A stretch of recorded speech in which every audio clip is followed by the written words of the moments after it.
നിങ്ങൾക്ക് എക്സാം ആണ്, എല്ലാവരും പരീക്ഷയുടെ ആ ഒരു ചൂടിൽ ഇങ്ങനെ ഇരിക്കുകയാണെന്ന് മിസ്സിന് അറിയാം. അപ്പോൾ നിങ്ങളുടെ പരീക്ഷയ്ക്ക് ഉറപ്പായും ചോദിക്കാൻ സാധ്യതയുള്ള കുറച്ച് ചോദ്യങ്ങളായിട്ടാണ് മിസ് ഇന്ന് വന്നിട്ടുള്ളത്. ഒരു പക്ഷേ ഈ ചോദ്യങ്ങൾ അങ്ങനെ തന്നെ നിങ്ങൾക്ക് പരീക്ഷയ്ക്ക് ചോദിച്ചേക്കാം. അപ്പോൾ അതുകൊണ്ട് നിങ്ങൾ എന്ത് ചെയ്തില്ല, ഒരു ക്വസ്റ്റ്യൻ പോലും മിസ്സാവരുത്. നിങ്ങൾ കംപ്ലീറ്റ് ഈ വീഡിയോ ത്രൂ ഔട്ട് ഇരുന്ന് കാണുക. അവസാനത്തെ ചോദ്യം വരെ നിങ്ങൾ ഇരുന്ന് എന്തായാലും കാണണം. നിങ്ങൾക്ക് വേണ്ട എല്ലാ ചോദ്യങ്ങളും അല്ലെങ്കിൽ നിങ്ങൾക്ക് ആവശ്യമുള്ള ചോദ്യങ്ങൾ തന്നെയാണ് ഞാൻ ഇതിൽ ഇൻക്ലൂഡ് ചെയ്തിട്ടുള്ളത്. Okay, yes. അപ്പോൾ അങ്ങനെയാണെങ്കിൽ നമുക്ക് ഓരോ ക്വസ്റ്റ്യൻസ് ആയിട്ട് നോക്കാം. Yes, tissues combine to form organs considering intestine as example, justify the statement. എന്താണ് നിങ്ങളോട് ചോദിച്ചിരിക്കുന്നത്? കലകൾ ചേർന്നാണ് അവയവങ്ങൾ ഉണ്ടാകുന്നത്. കുടൽ എന്ന അവയവത്തെ ഉദാഹരണമായി എടുത്ത് ഈ പ്രസ്താവന സാധൂകരിക്കുക. അപ്പൊ നമുക്കറിയാം, നമ്മൾ പഠിച്ചിട്ടുണ്ട് എന്താണ് ടിഷ്യൂസ് അല്ലെ, സെൽസ് കൂടി ചേർന്ന് ടിഷ്യൂസ് ആവുന്നു എന്ന് നമ്മൾ പഠിച്ചു. ടിഷ്യൂസ് ആവുന്നു, ഈ ടിഷ്യൂസ് കൂടി ചേർന്നിട്ടാണ് ഓർഗൻസ് ഉണ്ടാവുന്നത് എന്ന് നമുക്കറിയാം അല്ലെ. ഇത് നമുക്ക് അറിയുന്ന കാര്യമാണ്. പക്ഷെ നമ്മളോട് ചോദിച്ചിരിക്കുന്നതല്ല, ഈ പറയുന്ന ഇൻറ്റെസ്റ്റൈൻ അഥവാ കുടൽ എന്നുള്ളതിനെ ഉദാഹരണമാക്കി എടുത്ത് വേണം നമ്മൾ ഇത് പറയാനായിട്ട്. അപ്പൊ നിങ്ങൾ ഇങ്ങനെയാണ് എഴുതുന്നത്, ഇൻറ്റെസ്റ്റൈൻ അഥവാ കുടൽ എന്ന് എഴുതുക. ഇൻറ്റെസ്റ്റൈൻ, യെസ്, ഇൻറ്റെസ്റ്റൈൻ അഥവാ കുടൽ നമ്മൾ എടുത്തു കഴിഞ്ഞാൽ ഇൻറ്റെസ്റ്റൈനിൽ നമുക്ക് എല്ലാ തരത്തിലും, അതൊരു ഓർഗണാണ്. ഇൻറ്റെസ്റ്റൈൻ എന്ന് പറയുന്നത് എന്താണ്? ഒരു ഓർഗണാണ് അല്ലെ, ഇതൊരു ഓർഗണാണ്. അപ്പൊ ഇൻറ്റെസ്റ്റൈൻ എന്ന് പറയുന്ന ഓർഗൺ പലതരത്തിലുള്ള ടിഷ്യൂസ് കൊണ്ടാണ് ഉണ്ടാക്കിയിരിക്കുന്നത് അല്ലെ. പലതരത്തിലുള്ള ടിഷ്യൂസോ നമുക്ക് എവിടെ കാണാൻ പറ്റും? ഈ ഇൻറ്റെസ്റ്റൈൻ എന്ന് പറയുന്ന ഓർഗണിൽ നമുക്ക് കാണാൻ പറ്റും. ഏതൊക്കെയാണ് ആ ഡിഫറെന്റ് ടിഷ്യൂസ് എന്ന് പറയുന്നത്? ഏതൊക്കെയാണ്? നമുക്ക് എപ്പിത്തീലിയൽ ടിഷ്യൂ അല്ലെ, എപ്പിത്തീലിയൽ ടിഷ്യൂ അഥവാ ആവരണകല, എപ്പിത്തീലിയൽ ടിഷ്യൂ അഥവാ ആവരണകല ഉണ്ടായിരിക്കും. അതുപോലെ തന്നെ നെർവസ് ടിഷ്യൂ അല്ലെ, നെർവസ് ടിഷ്യൂ അഥവാ നാഡീകല ഉണ്ടായിരിക്കും. പിന്നെ നാഡീകല കൂടാതെ വേറെ ഏതാണ്? നമ്മുടെ മസ്കുലാർ ടിഷ്യൂ അഥവാ പേശീകല ഉണ്ടായിരിക്കും. അതുപോലെ തന്നെ നമ്മുടെ കണക്റ്റീവ് ടിഷ്യൂ അഥവാ യോജക കല. അപ്പൊ ഈ കലകളെല്ലാം തന്നെ നമുക്ക് എവിടെ കാണാനായിട്ട് സാധിക്കും? നമ്മുടെ ഈ പറയുന്ന ഇൻറ്റെസ്റ്റൈൻ എന്ന് പറയുന്ന സ്ഥലത്ത് കാണാൻ പറ്റും. അപ്പോൾ ഈ പറയുന്ന ടിഷ്യൂസ് ഒക്കെ കൂടി ചേർന്നിട്ടാണ് എന്തുണ്ടാവുന്നത്? ഇൻറ്റെസ്റ്റൈൻ അല്ലെങ്കിൽ കുടൽ എന്ന് പറയുന്ന ഒരു ഓർഗൺ അഥവാ അവയവം ഉണ്ടാവുന്നത്. അപ്പൊ ആ രീതിയിലാണ് ആ ആൻസർ എഴുതേണ്ടത്. അടുത്ത ക്വസ്റ്റ്യൻ നോക്കാം. Observe the figure and answer the following question. Identify and write the name of the plant tissue. എന്താണ് തന്നിരിക്കുന്ന സസ്യകല ഏതെന്ന് തിരിച്ചറിഞ്ഞ് എഴുതാനാണ് നമ്മളോട് പറഞ്ഞിട്ടുള്ളത്. ഏതാണ് ഈ ഒരു ടിഷ്യൂ എന്ന് പറയുന്നത്? ഏതാണ് ഇത്? കോളൻ കൈമയാണ് അല്ലെ. ഇത് ഏതാണ്? ഇത് കോളൻ കൈമയാണ്. കോളൻ കൈമ. എങ്ങനെയാണ് മൈക്രോസ്കോപ്പിലൂടെ നോക്കുന്ന സമയത്ത് നമുക്ക് ഇത് കോളൻ കൈമയാണെന്ന് മനസ്സിലാക്കാൻ സാധിക്കുന്നത്? നമുക്ക് എങ്ങനെയാണ് ഒരു മൈക്രോസ്കോപ്പിലൂടെ നോക്കുമ്പോൾ ഇതിനെ ഐഡന്റിഫൈ ചെയ്യാനായിട്ട് സാധിക്കുന്നത്? നമ്മൾ പഠിച്ചിട്ടുണ്ട് കോളൻ കൈമ സെല്ലുകളുടെ പ്രത്യേകത എന്താണ്? ഇത് നോക്കിയാൽ കാണാം, കണ്ടോ, ഇങ്ങനെ കോർണേഴ്സ് അഥവാ മൂലകളിൽ എന്തായിരിക്കും? കട്ടി കൂടുതലായിരിക്കും. thick at the corners of the cell wall. thick ആയിരിക്കും. എവിടെ? thick at the കോർണേഴ്സ് അല്ലെ, മൂലകളിൽ. അതായത് കോശഭിത്തി, അതായത് മൂലകളിൽ എന്താണ്? മൂലകളിൽ കട്ടി കൂടിയതായിരിക്കും. കട്ടി കൂടിയത്. നേരെ മറിച്ച് സ്ക്ലീറൻ കൈമയാണെങ്കിലോ കോശഭിത്തിക്കെല്ലാം ഒരേപോലെ കട്ടിയുള്ളതായിരിക്കും സ്ക്ലീറൻ കൈമ എന്ന് പറയുന്നത്. പക്ഷെ കോർണേഴ്സിൽ മാത്രം, അഥവാ മൂലകളിൽ മാത്രം കട്ടി കൂടിയതാണ് ഇത് കോളൻ കൈമ എന്ന് പറയുന്നത്. അടുത്ത ക്വസ്റ്റ്യൻ നോക്കാം. A student observed the cross section of a root only after adjusting the concave mirror of a compound microscope. എന്താണ്? മൈക്രോസ്കോപ്പിന്റെ കോൺകേവ് ദർപ്പണം ക്രമീകരിച്ച ശേഷമാണ് ഒരു കുട്ടിക്ക് വേരിന്റെ കുറുകെയുള്ള ഛേദം നിരീക്ഷിക്കാനായത്. എന്ത് കാരണത്താലാവാം കുട്ടി കോൺകേവ് ദർപ്പണം ക്രമീകരിച്ചത്? What may be the reason that the student adjusted the concave mirror? നമുക്കറിയാം, മിറർ, നമ്മൾ ഈ പറയുന്ന നമ്മുടെ മിറർ എടുത്തു കഴിഞ്ഞാൽ അതിന് രണ്ട് ദർപ്പണങ്ങളിൽ നമ്മൾ പറയുന്നു രണ്ട് ഭാഗങ്ങളുണ്ട്. ഒന്നൊരു കോൺകേവ്, ഒരു ഇത്തിരി കുഴിഞ്ഞ ഭാഗം ഉണ്ടാവും. അതുപോലെ തന്നെ മറ്റൊന്ന് പ്ലെയിൻ മിററും ആയിരിക്കും. നമ്മൾ പറഞ്ഞു എപ്പോഴാണ് നമ്മൾ കോൺകേവും പ്ലെയിനും ഉപയോഗിക്കുന്നത്? എപ്പോഴാണ് നമ്മൾ ഉപയോഗിക്കുന്നുണ്ടായിരിക്കുക? കോൺകേവ് ആണ് നമ്മൾ ഉപയോഗിക്കുന്നുണ്ടെങ്കിൽ അവിടെയുള്ള ലൈറ്റ് എന്ന് പറയുന്നത് എന്തായിരിക്കും? ആർട്ടിഫിഷ്യൽ ലൈറ്റ് ആയിരിക്കും. ആർട്ടിഫിഷ്യൽ ലൈറ്റ് അഥവാ കൃത്രിമ പ്രകാശമാണ് നമ്മൾ ഇവിടെ താഴേക്ക് എടുത്തെഴുതാം. കൃത്രിമ പ്രകാശമാണ് നമ്മൾ അവിടെ ഉപയോഗിക്കുന്നത്. നേരെ മറിച്ച് in which situation we have to adjust the plain mirror? എപ്പോഴാണ് നമ്മൾ സമതല ദർപ്പണം ഉപയോഗിക്കുന്നുണ്ടായിരിക്കുക? എപ്പോഴായിരിക്കും? നാച്ചുറൽ ലൈറ്റ് അല്ലേ, നമ്മുടെ ഈ പറയുന്ന സൺലൈറ്റിന്റെ അല്ലെങ്കിൽ നാച്ചുറൽ ലൈറ്റ് സൂര്യപ്രകാശത്തിലാണ് നമ്മൾ എന്ത് ചെയ്യുന്നുണ്ടായിരിക്കുക, ഈ പറയുന്ന പോലെ നമ്മൾ പ്ലെയിൻ മിറർ എന്ന് പറയുന്നത് ഉപയോഗിക്കുക. ഓക്കെ, അപ്പൊ ആ വ്യത്യാസം കൃത്യമായിട്ട് മനസ്സിലാക്കി വെക്കുക. അടുത്ത ചോദ്യത്തിലേക്ക് പോവാം. Nucleus is the regulatory centre of the cell. Evaluate the statement by giving reasons. എന്താണ്? മർമ്മം കോശത്തിന്റെ നിയന്ത്രണ കേന്ദ്രമാണ്. ഈ പ്രസ്താവനയെ വിലയിരുത്തി കാരണം എഴുതുക. എപ്പോഴും ചോദിക്കുന്ന 2 മാർക്കിനും 3 മാർക്കിനും അടക്കം ചോദിക്കുന്ന ഒരു ചോദ്യമാണ്.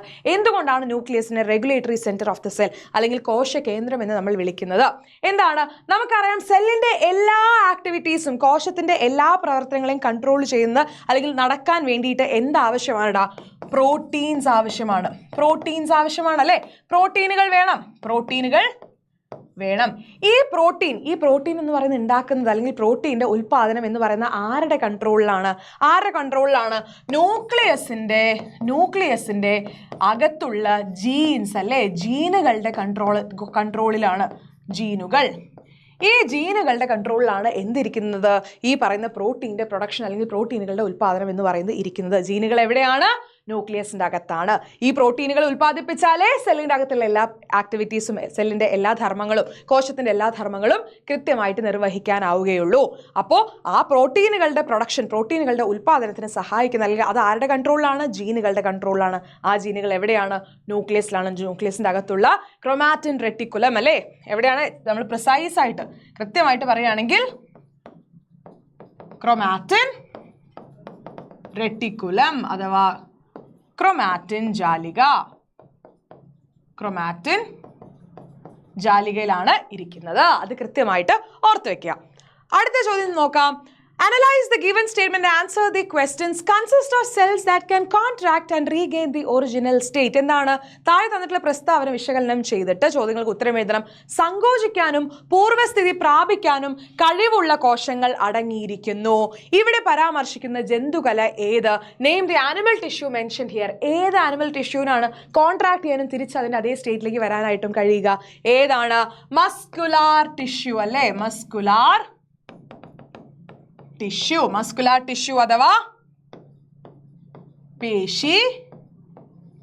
പേശികല. Right it's function. എന്താണ് പേശികലയുടെ ധർമ്മം? അതിന്റെ ഫംഗ്ഷൻ എന്ന് പറയുന്നത് എന്താണ്?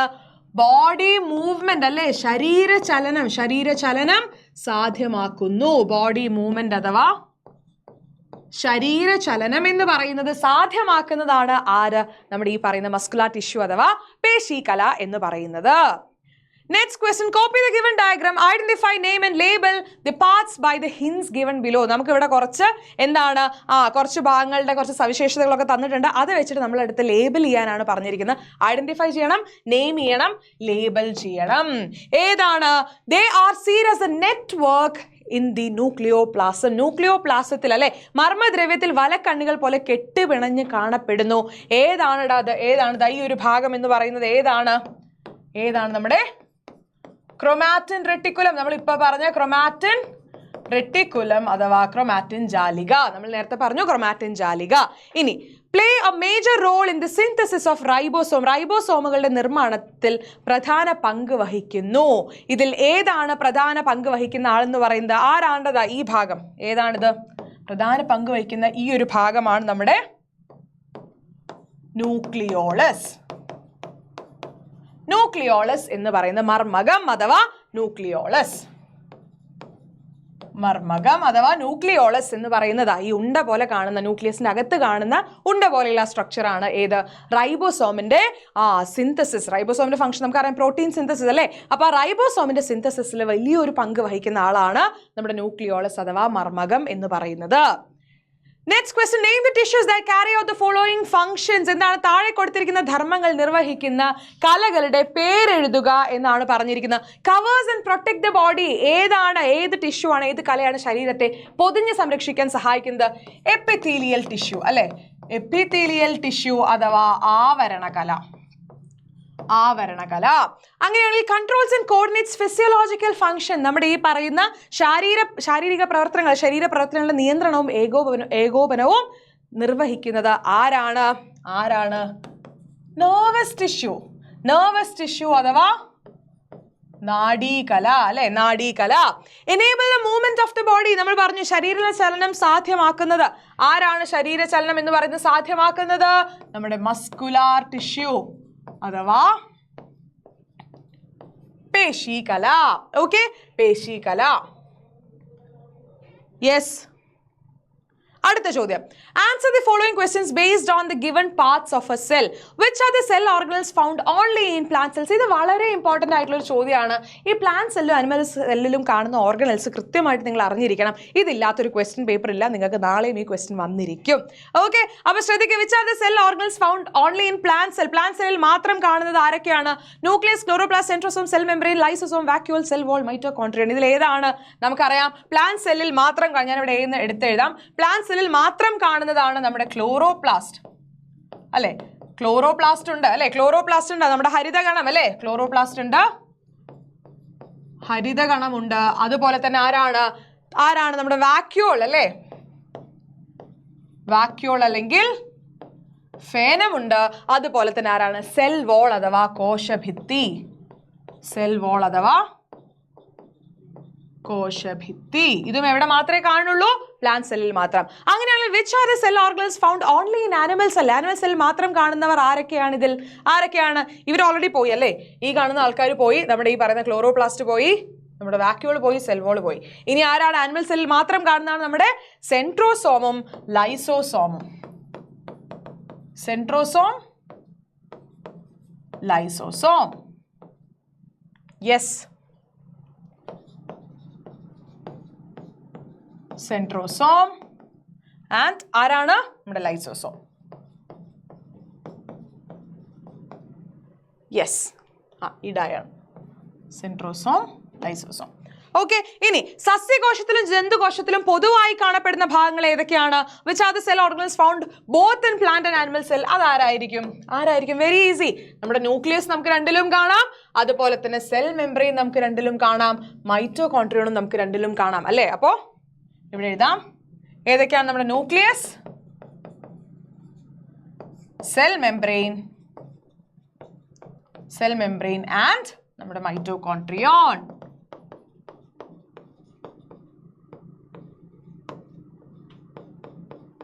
മൈറ്റോകോൺട്രിയോൺ. യെസ്, ഏതൊക്കെയാണ്? മൈറ്റോകോൺട്രിയോൺ ഉണ്ട്, കോശസ്തരമുണ്ട്, അതുപോലെ തന്നെ മർമ്മം. ഈ മൂന്ന് പേരെ നമുക്ക് രണ്ടിലും കാണാനായിട്ട് സാധിക്കും. Observe the figure and answer the following questions. What does X indicate? എന്താണ് X ഇൻഡിക്കേറ്റ് ചെയ്യുന്നത്? നിങ്ങൾക്ക് ഒരു പിക്ചർ തന്നിട്ടുണ്ട്, ഇതിൽ X എന്ന് പറയുന്ന ചിത്രം എന്തിനാണ് സൂചിപ്പിക്കുന്നത്? എന്താണ് X എന്ന് പറയുന്നത്? എന്താണ്? ഒരു മെരിസ്റ്റമാറ്റിക് സെല്ലാണ്, മെരിസ്റ്റമാറ്റിക് സെൽ അഥവാ മെരിസ്റ്റമിക കോശം. യെസ്.